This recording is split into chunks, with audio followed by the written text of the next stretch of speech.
प्रस्तुति आम 24/7 प्रस्तुत बात्या न आसिले भी प्रस्तुत बात्या आसिले भी प्रस्तुत आईएमडी जो पूर्व अनुमान लगे से पूर्व अनुमान रे प्रकृत रे अंडमान पाखरे तट तटवर्ती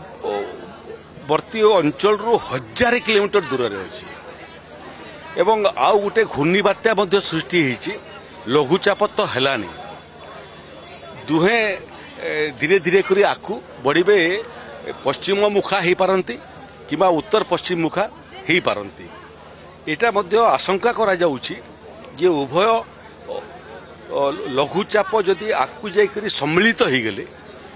एवं अवपात रे परिणत हेले तार प्रकोप हुए तो बेसी हेबो किंतु प्राथमिक स्तर रे वर्तमान सबुठारु बेसी आशंका थिबा राज्य हला तमिलनाडु।